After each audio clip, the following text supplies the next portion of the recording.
So let's move on. We've got the rectus abdominis, which is really more down the center. We've got the obliques, which are really more on the sides of the abdomen. And in fact, the fascia of the obliques actually encases and wraps around the rectus abdominis.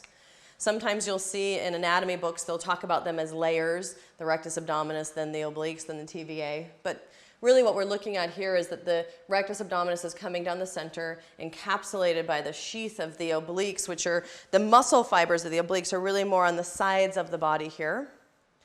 And then deep to all of those layers is going to be the last abdominal layer we're going to look at is the transverse abdominis, or TVA, the shorthand of this one. Now, the transverse abdominis, again, if you look at this in an anatomy book or online, if you look up the origin and insertion, it can be pretty wordy to consider where this is going. But in reality, when we think about it and visualize it, it's pretty simple.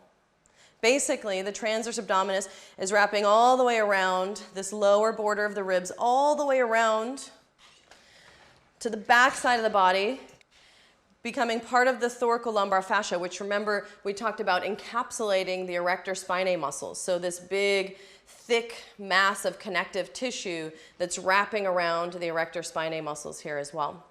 So the transverse abdominis is going to go all the way from the front of the body to the back of the body, going from the lower ribs all the way to the pelvis. So you can think about this one, I like to think about this one kind of like a girdle going around the body here. It's going to cover all of this space in between the rib cage and the pelvis.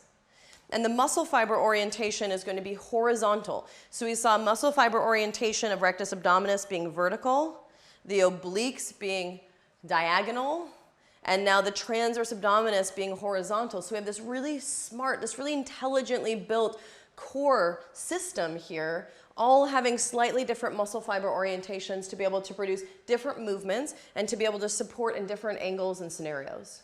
It's actually pretty genius.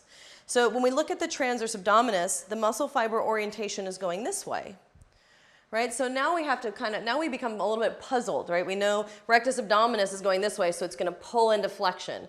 The obliques are going this way, so it pulls us into rotation or into side bending.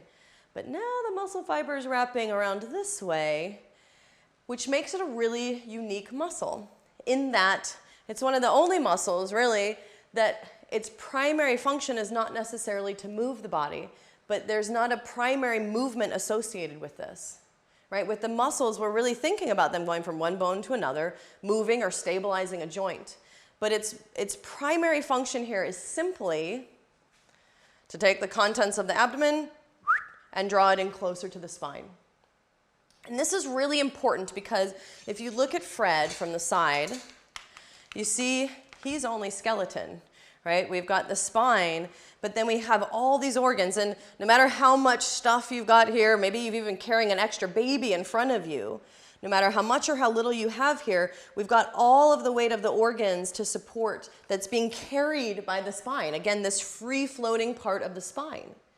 So the transverse abdominis' role is really to draw the contents of the abdomen in closer to the spine to be more efficient in how we carry that weight around so that it's not pulling on the lumbar spine and the vertebra and the discs here and creating irritation to this lumbar free-floating part of the spine. So the transverse abdominis is a pretty genius muscle in that it's not a movement-creating muscle. It's not going to really flex or extend or do anything very much other than just drawing the contents of the abdomen in toward the spine. So you can think about this one, drawing it around the waist, cinching it around the waist, hugging it around the waist. And what's interesting about that is that because it's not a movement-based muscle, in order to turn this muscle on, the activation is actually very subtle. So it's not a muscle we really tap into much when we're doing these crunches. You feel that burning, that fatigue pain, not pain, but that fatigue of the muscle is not so much the transverse abdominis because this muscle is really subtle. In fact, you may never have felt the transverse abdominis fatigue because it is a very subtle, small muscle. When we look at this, it's a really interesting one in a cadaver, and if you were to dissect a human body, you'd see that it's a very, very thin muscle. It's not a bulky muscle. In fact, the obliques and the rectus abdominis, depending on the model that you're looking at, can be much thicker than the transverse abdominis. It's almost difficult sometimes just to find it because it's very thin. And I think that's also, painting this picture of a muscle that's not meant to do massive engagements, but it's meant to be lightly contracted, lightly supportive throughout our range of motion, throughout any time we're upright. So it becomes a really important one because it's not movement dependent, because it's not a movement creating muscle. That means it's also not movement dependent, which means that my transverse abdominis, because it's very subtle, it's not this like hugging in of the belly, this gripping sensation. It's just a little supportive hugging in, cinching in. It can be done in anything, in any kind of movement or rotation that I do in my life, in my yoga practice, because it's not dependent on a movement to turn it on.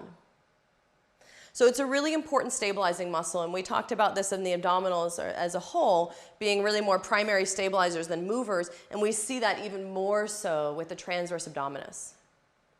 So what's key about the transverse abdominis is that it's really easy to overlook. I like to call the transverse abdominis a mindfulness muscle, which there are several of these throughout the body which really require a mindfulness to connect to them. Because it's not like pumping the biceps or doing our crunches where we really automatically feel it, but we have to pay attention to that subtlety.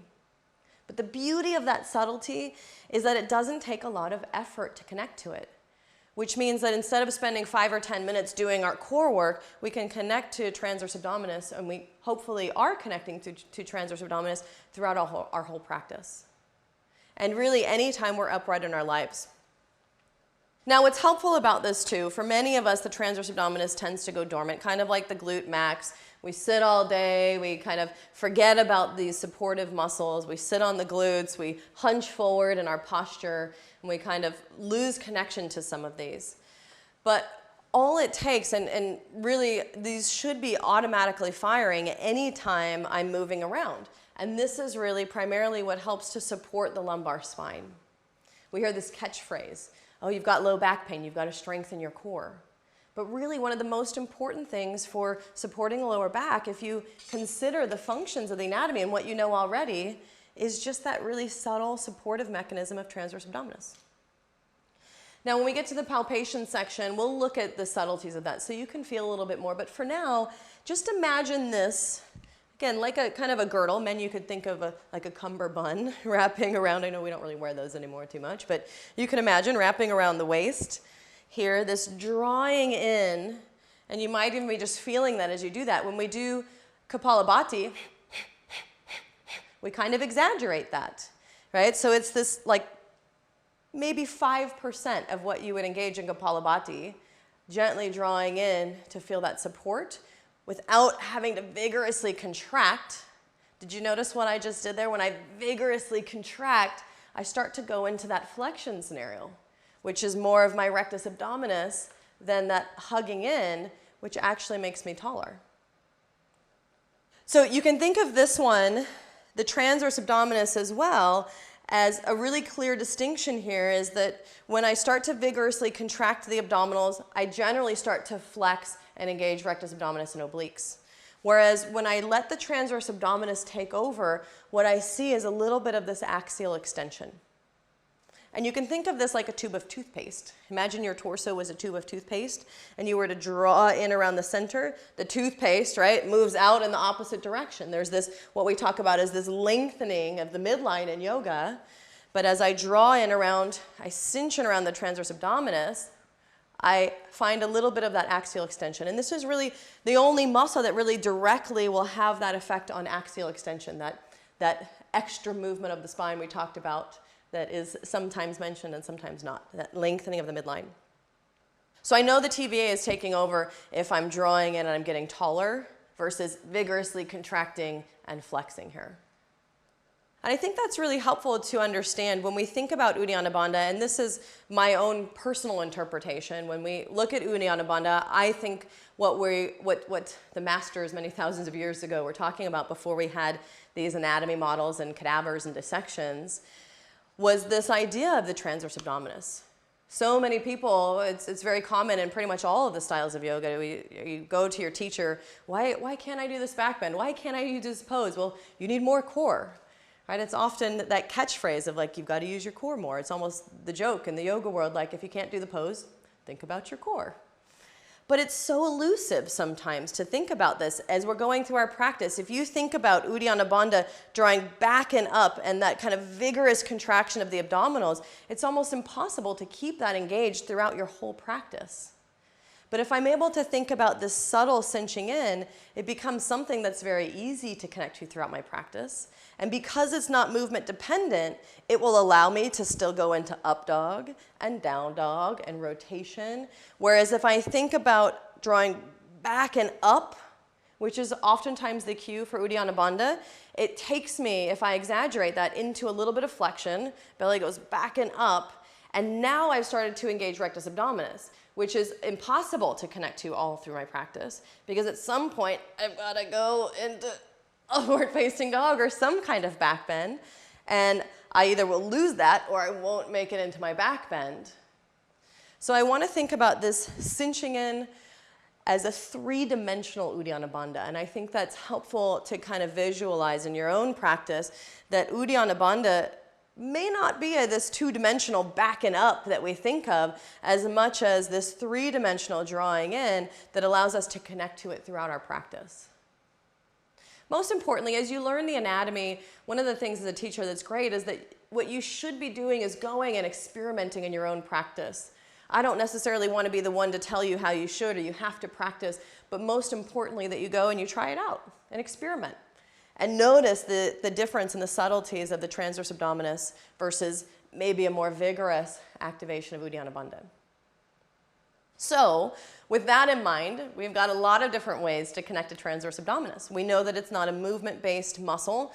So really, theoretically, anytime we're not supine, so as soon as we lie on our back, we don't need the support anymore of the spine. We can relax the belly and do all the supine poses without it. But anytime we're doing poses that are more upright, that are standing, that are folding or twisting or rotating, the transverse abdominis can be cinching in to support us in any of those. So it won't be based on specific poses. One where we can start to highlight it a little bit more that we mentioned already was Kapalabhati. It's a nice way to tune into that kind of that movement of the belly to help us feel that exaggeration of what we're doing on a subtle level with transverse abdominis, that cinching in. When we do Kapalabhati, we're just exaggerating that a little bit more.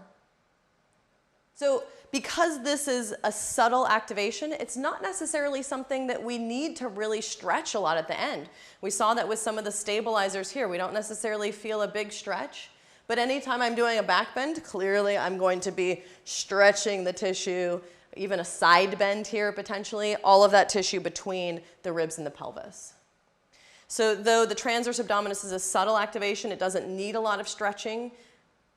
Anything that will take me into a back bend or a side bend will be stretching this tissue between the rib cage and the pelvis. So, very helpful muscle, but remember that they don't work in isolation. It's really easy to come away from this and be like, transverse abdominis is everything. It's so important. But each one of these has a really valuable place. Rectus abdominis is going to be really important for neutralizing that hyperlordosis and keeping that support in this front to back scenario. The obliques are going to be really important for supporting us in this rotational movement and side bending movement, and also creating those movements. Because remember, the transverse abdominis isn't actually going to create the movements as much as be able to support us throughout any of the movements to help support the lumbar spine as we move around.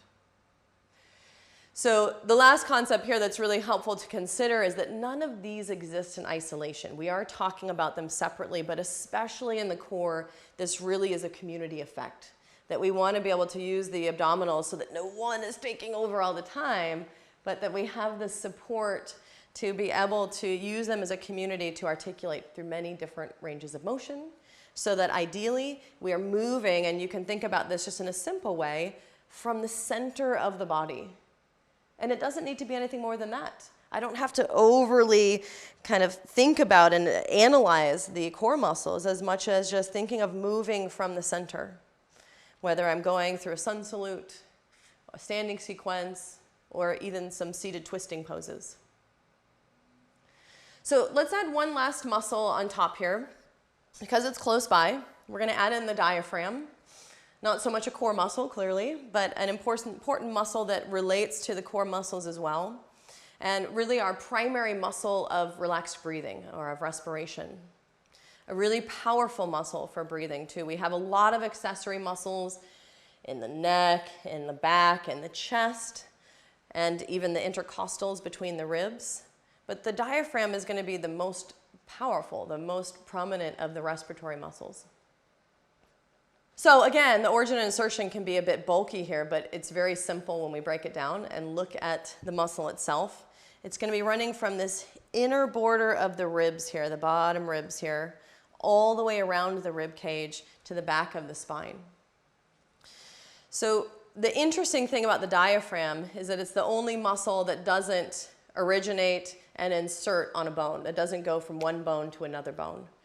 In fact, what it does, it's going to originate on the inner border all the way around the rib cage to the spine, and then it's going to fold over on itself inside of the rib cage to create what we call the central tendon. So it literally sits up inside of the rib cage here. So if you can imagine this muscle, I like to think of it like a parachute because it really sits in the rib cage like a parachute. So it sits up into the rib cage here, going all around the inner ribs. And you can see this, the picture in your manual is actually a really nice picture. They've cut away the front of it so you can kind of see how it sits in the rib cage there. But you can see this like a parachute inside the ribs with the central tendon sitting up high. So that as the diaphragm contracts, the muscle fibers shorten and pull the diaphragm down to draw air in. So when we look at the torso here, we've got two main cavities. We've got the pleural cavity in the chest, and we have the abdominal cavity in the abdomen. And these are both going to be closed containers, two separate containers here. So with the pleural cavity, as I pull the diaphragm down, think about this like a vacuum. As I pull the diaphragm down, something's got to fill in that space that I'm creating. And what that is going to be air coming in through the nose or the mouth. So as the diaphragm pulls down, it draws air in through the nose or the mouth to fill up the lungs. And as the diaphragm relaxes and softens back up into the rib cage here, air moves back out through the nose or mouth. So the diaphragm contracts and pulls down and then softens back up into the rib cage. Contracts and pulls down and softens back up. Now, if we put this together with the abdominal contents, knowing that this is also a closed container, as I pull down here on the diaphragm, it's going to distort the contents of the abdomen. So my diaphragm sits like a parachute here. It pulls down and pushes into the contents of the abdomen, meaning what we see is belly breathing, sometimes called diaphragmatic breathing, right? Where you inhale, breathe into your belly, and exhale, soften it out.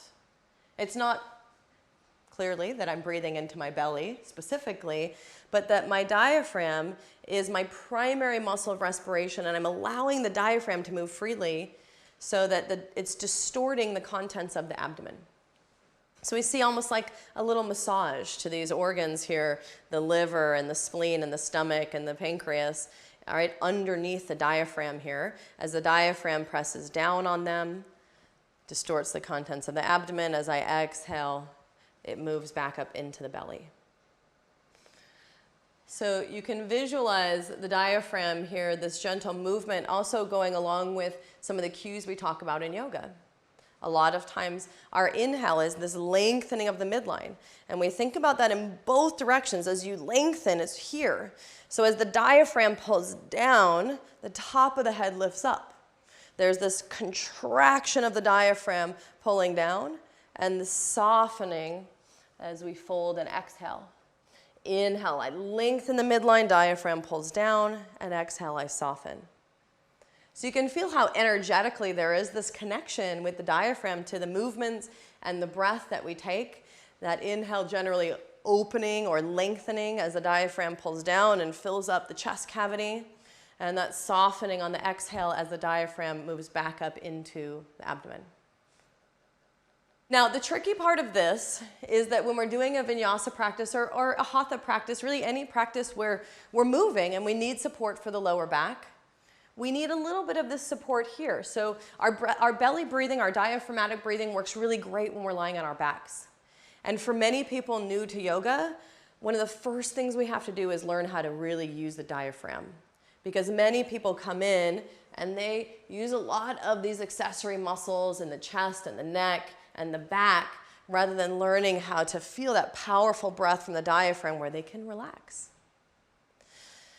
As a side note, the diaphragm also has the vagus nerve that runs right through it. So the vagus nerve is also really intimately connected with the parasympathetic nervous system. So as soon as we come into our practice and we start with that diaphragmatic breathing, there's this moment of relaxation too, that helps to soften these accessory breathing muscles, that helps to soften and soothe the nervous system and help to prepare us to move more efficiently from that place of ease without tension. So the diaphragmatic breathing is a really helpful place to start. That movement of the diaphragm is kind of said to kind of massage that vagus nerve to help induce that relaxation. But we also know that as we start to stand up, we might start with the belly breathing on our back. Now I need the support of the lower back. So now I run into this conundrum of like, do I want to breathe really fully or do I want to support my lumbar spine? Right? That'd be a tricky one to choose from. And what we want to be able to do is both. So now as we add in the abdominals, we add in our Uddiyana Bandha. What's really important here, again, is that cinching in around the waist so that I'm not pulling the rib cage forward. So if I, again, draw that Uddiyana Bandha back and up and start to engage rectus abdominis, it's closing off the front of my rib cage and the front of my diaphragm and making it very difficult for me to breathe really fully. And we know now, especially from a lot of research, that one of the biggest therapeutic components of the practice could potentially be our breath. The breath is what really of what distinguishes it as a yoga practice. So we want to be able to breathe really fully. Part of that is using the transverse abdominis and not the rectus abdominis, or more of the transverse abdominis than the rectus abdominis, so that we can breathe. You can visualize here as I cinch in around the waist, and you can probably feel this too, as you cinch in around the waist, it feels as though the rib cage gets buoyant. So that instead of using my rectus abdominis and closing off the rib cage, I cinch in, I get that axial extension and that buoyancy of the rib cage. So that now, as the diaphragm contracts, I've got this Uddiyana Bandha, I'm maintaining it, drawing it around the transverse abdominis. As the diaphragm contracts, it's going to pull down. And if I keep that transverse abdominis engaged, it's going to start to spread out. So with Uddiyana Bandha, we've got transverse abdominis, diaphragm, right, transverse abdominis. Diaphragm now pulls down to a certain capacity and then spreads out. So we see this opening of the rib cage like an umbrella, opening to the front, the sides, the back, all simultaneously like that opening of an umbrella as the diaphragm pulls down and then spreads out more horizontally as well. So we have this balance, right? First, when we come to yoga, it's helpful. We want to start with some diaphragmatic breathing, just learning how to use the diaphragm, this powerful muscle of respiration that's really set up well to be an efficient breathing muscle. Then when we start to move around, we also want to add in the support of the transverse abdominis. But the key is we want that to be subtle enough that it's not closing off the rib cage and affecting our respiration, our breathing. So that the transverse abdominis supports just enough so that the rib cage or the diaphragm can pull down and spread out and we can take a nice deep breath without having to use this, the neck, the back, the chest, these accessory muscles. We can still take a nice deep breath and have the support of the abdominals. So a really helpful one, and we'll play with this in the palpation and the experiential segment as well a little bit more, but that should give you a pretty nice visual. With our diaphragm, obviously any of the pranayama practices, clearly the diaphragmatic breathing, the belly breathing on the back is a great way to work with the diaphragm. An important muscle that often tends to be an area where we get really stuck, where we hold emotions and stress and tension. So learning how to use this is a really helpful way to begin a practice. Kapalabhati, again, is a great way, like the transverse abdominis, to exercise and really kind of accentuate that movement of the diaphragm as well. So we've got rectus abdominis, the pretty six-pack abs, right, doing our flexion, but also more importantly, knitting the ribs, gentle movement of the pelvis. Obliques articulating us in a rotational capacity and a side bending capacity, and really positioning the rib cage. Transverse abdominis being a muscle that's not movement dependent, so it can be activated subtly throughout the practice. And the diaphragm being our primary muscle of respiration. And this really nice combination, this friendship that happens between the diaphragm and the transverse abdominis to allow us to engage this three-dimensional Uddiyana Bandha and still breathe really fully without any extra tension or effort there. So we'll get to palpate and experience those next, and then we'll take it into a yoga practice as well.